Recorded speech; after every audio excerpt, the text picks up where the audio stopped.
Good to see you. I hope you had a good Mother's Day. If you didn't do anything but take a nap, hope you had a good one. That means a lot. The radio station I was listening to the other day, they were discussing the difference between Mother's Day and Father's Day. Used to be the difference between Mother's Day and Father's Day was collect call, phone call. That was the difference. There were more there when we had collect phone calls. There were more collect phone calls on Father's Day than any other day of the year.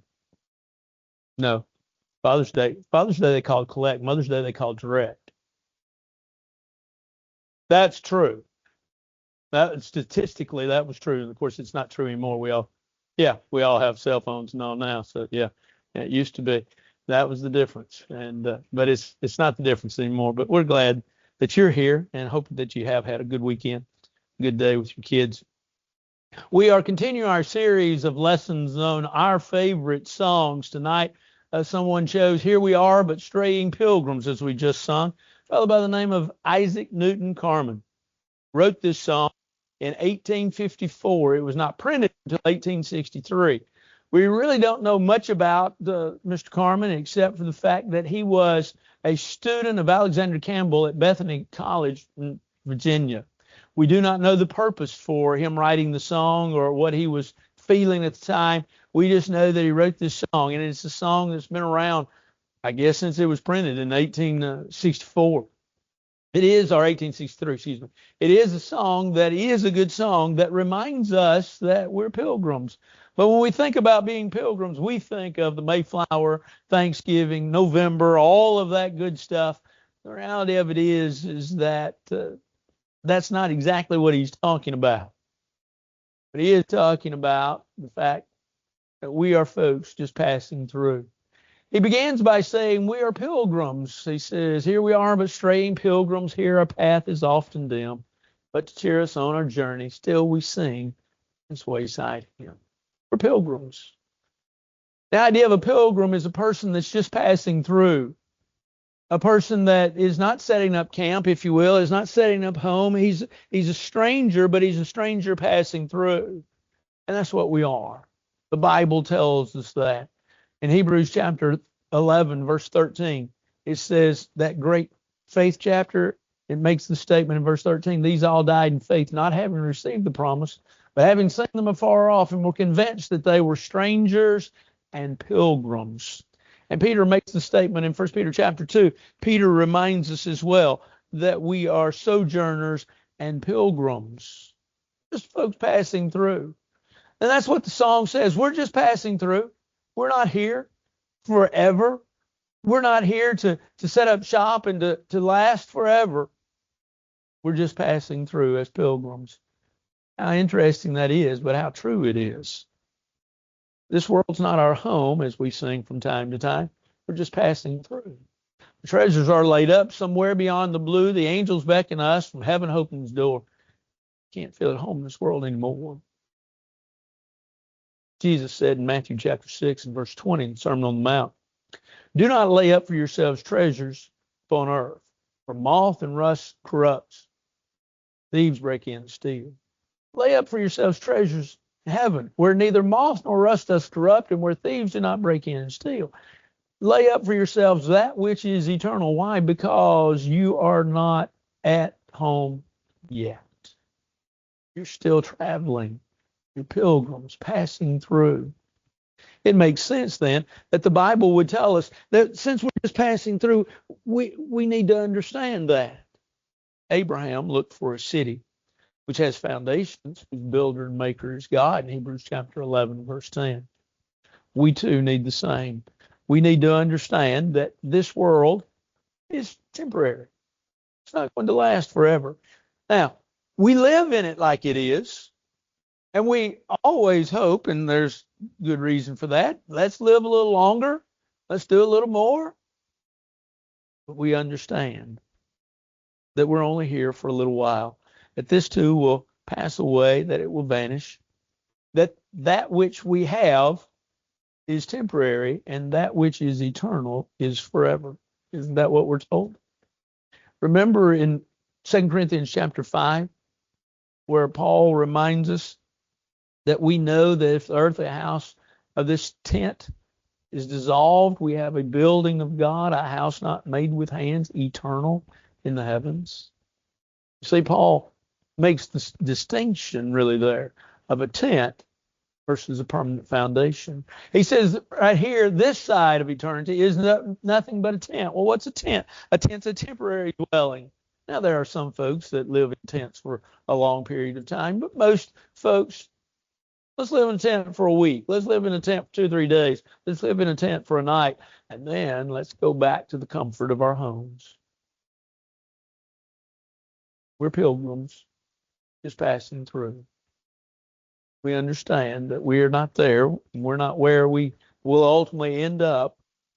So we sing wayside hymn. But then he says, in the second verse, he says, here our feet are often weary on the hills that throng our way.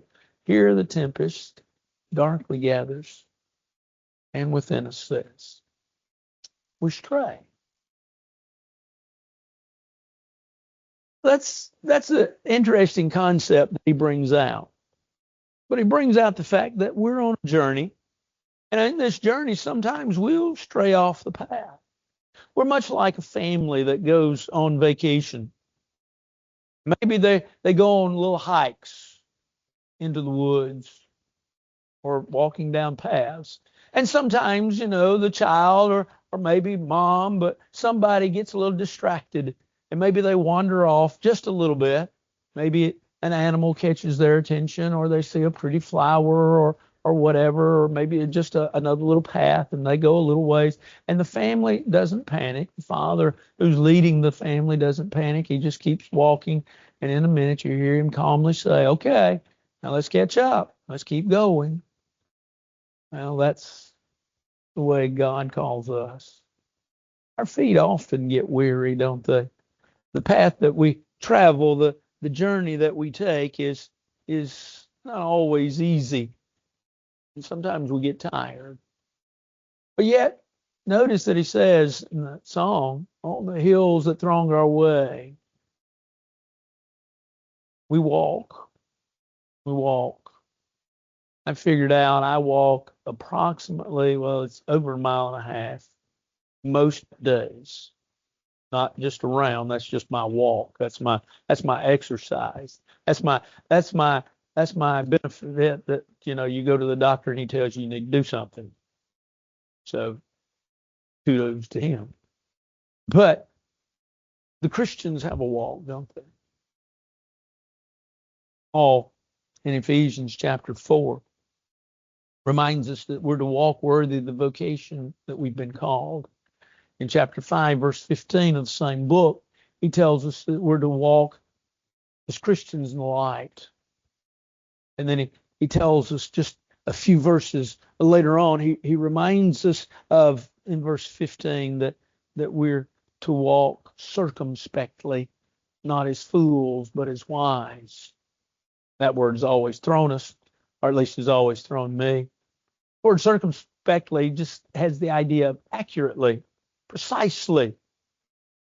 We would say then, Paul is saying to the church at Ephesus, walk according to the way that you've been told.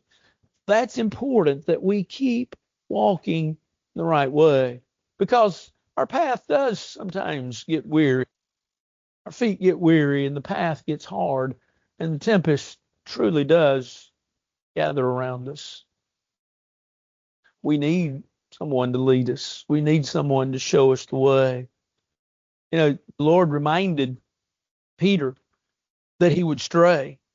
He says, Satan's desired you that he may sift you as wheat, but I've prayed for you that your faith does not fail. And when you return, strengthen the brethren.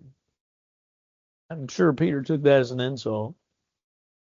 Text seems to imply that just by the answer, but yet at the same point in time too, the Lord told him, you're going to go off. And when you come back, I want you to use what you know to strengthen the brethren. In John the 6th chapter, we have in many ways a scenario that's much like Peter's. There were those that were following Jesus. There were those that they wanted to see what was going on. Jesus was Oh, don't take this wrong way. Let me explain it. Jesus was the circus of his time. And I don't mean that in a bad way. Jesus was what everybody came to see. Why? Well, he could heal. He had a message, and people were just attracted to all the goings on. They didn't have TV, they didn't have the nightly news, but they had heard and they knew about Jesus.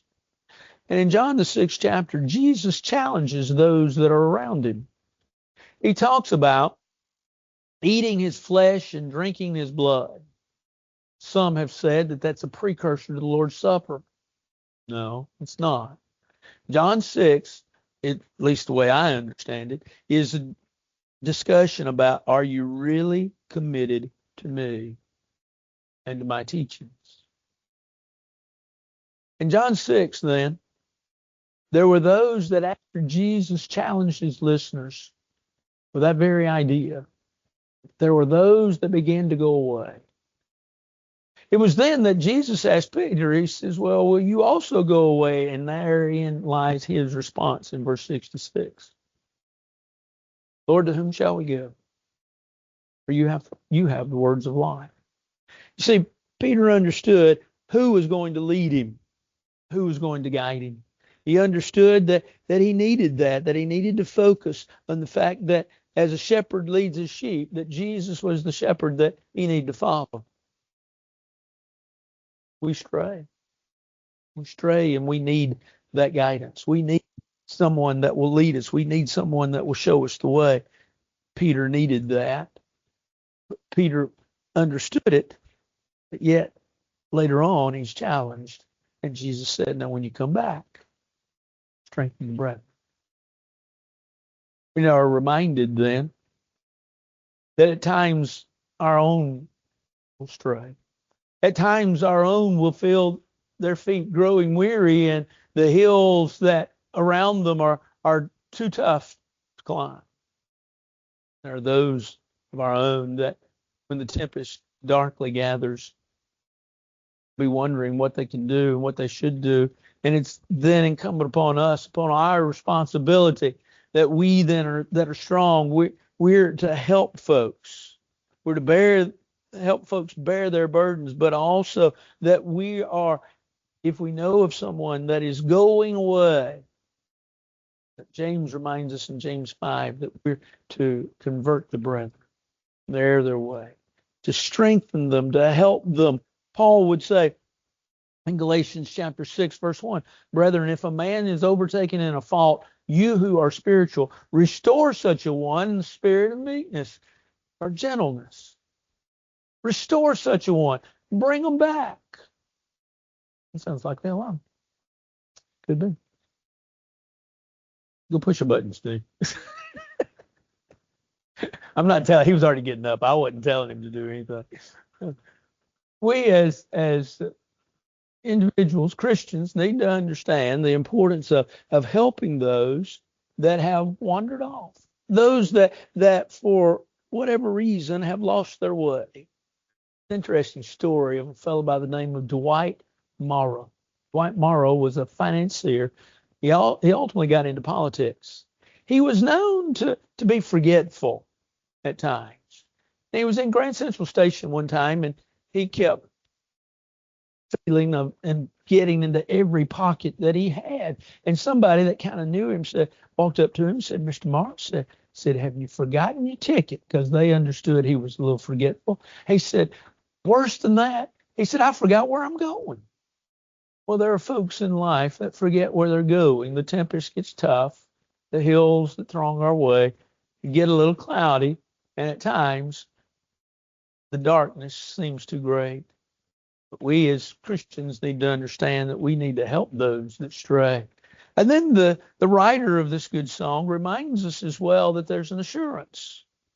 Here our souls are often fearful of the pilgrim's lurking foe, but the Lord is our defender, and he tells us we may know. God does not abandon his pilgrims. God does not abandon those that follow him. Pilgrims, they need guides. They need someone to show them the way. They need someone to direct them in the direction that they should go. We're reminded in Scripture that guidance is helpful, isn't it? In Acts, the 8th chapter, remember the story of the Ethiopian eunuch, and remember when Philip came to him? And he asked him, he says, do you understand what you're reading? And here's his answer. How can I, except I have someone to guide me, to teach me, to show me the way?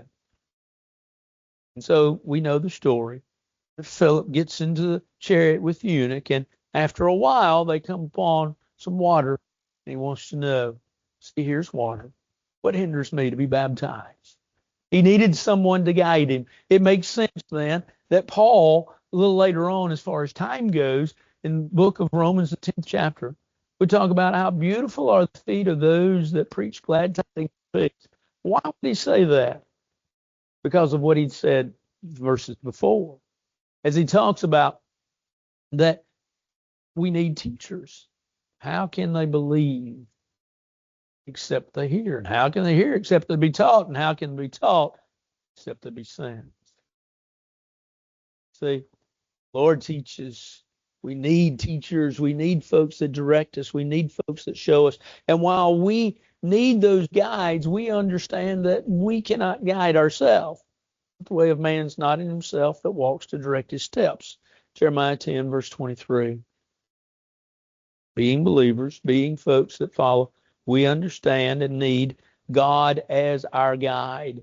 In Psalm 31, the psalmist reminds us in verse 3, he says, the Lord's my rock, fortress, it's my guide. Guide me. Guide me with your counsel. Guide me with your ways. Guide me with your words. God is our guide. So God reminds us that we've been called by the gospel, according to 2 verse 10. We've been called by the gospel of God to follow him. He's given us the instructions. He's given us the guide. But we need to allow the Lord to lead us. We need to allow the Lord to show us. And the Lord has promised, I'll never leave you. I'll never forsake you. I'm always there with you. What a great promise. You know, we promise people that sometimes, but then something comes up, right? Oh, I'll never leave you. And then something comes up. I still like the story. In some ways it doesn't match, but it does match in a way. I still love the story that I read not long ago, a few years ago, but not that long ago, but of a young man that had gone to one of these frame shops to get a picture framed. And when the individual that owned the shop looked at it, he told him, he showed him what he could do and how he could fix it. And the young boy he was thrilled with that. And so the man looked at the picture and he said, oh, she's pretty. It was a picture of a young girl. She's pretty. Who's this? And the young boy said, that's my girlfriend. And he said, well, that's mighty nice. She's mighty beautiful. He said, I'll frame this for you, told him what the price would be. And so the young boy said, that sounds good to me. I'll take it. When can you have it finished? He says, we'll come back in 2 days and I'll have it finished. The young boy walks out of the store. He's happy, he's thinking he's done something great. And the man that owns the frame shop, after the young boy walks off, picks it up and turns it over. On the back is written these words, I'll love you forever. We will never end. Our love is eternal. It will never end. I will love you forever. And then she signed it. And then she put down at the very bottom, P.S. If we ever break up, I want this picture back. Planning to fail. God's not like that. God doesn't walk away. If any walking's done, it's us walking away from God, not God walking away from us. It's sort of like the young man that had gotten lost in the desert. And he came out, he was dehydrated, he was dirty, he was nasty, he was tired. He'd been in the desert for several days. But when he came out, he said, I knew I was lost. But he said, the one thing I did is I kept walking. I never stopped. as we walk with God. Remember, sometimes we stray, but keep walking. Maybe you'll come back. Somebody will help you back. God's always there to carry you through. And then in the chorus, he reminds us, yonder over the rolling river, where the shining mansions rise, soon will be our home forever, and the smile of the blessed giver gladdens all our longing eyes. Our journey has a destination. Where's your citizenship? Oh, preacher, my citizenship, I'm a citizen of the United States of America. We all are. Wonderful. The reality of it is, as Christians, our citizenship, according to Philippians chapter 3, verse 20, is in heaven, isn't it? That's where we're headed. Well, since we said at the very beginning, we're pilgrims, meaning we're just passing through, meaning that we're not home yet, meaning that we're not in our permanent abodes, we're not eternal dwellers here upon the face of the earth. We've got to be headed in some direction. We're headed home. Home is the promise that God has promised to all of us. That eternal place that we talked about in the very beginning, that's where our citizenship lies. That's where we're headed back to. And Mr. Carmen, of the author of this song, reminds us that yonder over the rolling river, where the shining mansions rise, soon will be our home forever. A place that the Bible talks about is a place of rest. In Revelation chapter 14 and verse 13, John reminds us, blessed are those that die in the Lord from henceforth, yes, says the Spirit, that they may rest from their labors and the works to follow them. That they may rest from their labors. Place of rest. Our eternal home is not just a place of rest, but it's a place of great reunion. Abraham, when he died, in Genesis 25, it says that he died and he was gathered to his people.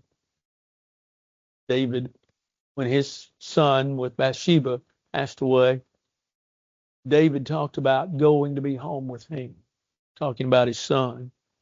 The idea of reunion, the idea of folks that we know and love. You know, with each passing birthday, realizing with each passing birthday more and more the mortality that we all have. I've thought about those that have passed on. This week, strange as it may sound to you all, I thought about all the different elders that I've served under. And I thought about them, and I thought about the fact, okay, just about all of them have passed away. Not all of them, but just about all of them have passed away. All the good ones. No, most of them, but just most of them have already gone, and be good to see them. Be good to see them on that day that we can eventually call heaven home, settled here forever, never to be taken away, never to go away, never to be gone, but settled, a place that we've longed for, that we've worked for, our reward. We are grateful and we head towards that direction. We understand that we have an end, but the end is not here. The end is not death. We will die. We will take our last breath. We'll sigh our last sigh. One day, someone will preach our funeral, or the Lord will come again, whichever's first. That'll be the end of this life, but not the end, eternal. Story is told, I read a story a long time ago of a group of soldiers that were led on long, tough marches. And they said it wasn't the length of the marches that bothered them. It wasn't the weariness of the traveling that bothered them. It was the wondering when they were going to be done that ultimately bothered them. Now, we know this life comes to an end, but there is that which is forever. And we look forward to that day. Why? Because we know that it will take place, that it will come again, and the Lord comes again, and he'll take us home. We're just here for a little while. The psalmist reminds us that the days of our years are the old version, 60 by the reason of strength, 70 years, 60 years, 70 years, 80 years. We understand life's short, and it varies. I heard just a while ago while watching the ball game, somebody somewhere, this gentleman is celebrating, I think today, his 100th birthday. And within the next week, he and his wife will celebrate their 73rd anniversary. Unusual, isn't it? It usually doesn't last that long. So here we are, the straying pilgrims. Here our path often grows down, but to cheer us on the journey, sing this wayside, yonder over the rolling river, where shining nations rise. Soon will be our home forever, and the smile of the blessed giver gladdens all our longing days. Are you ready? If not, won't you come, stand and sing?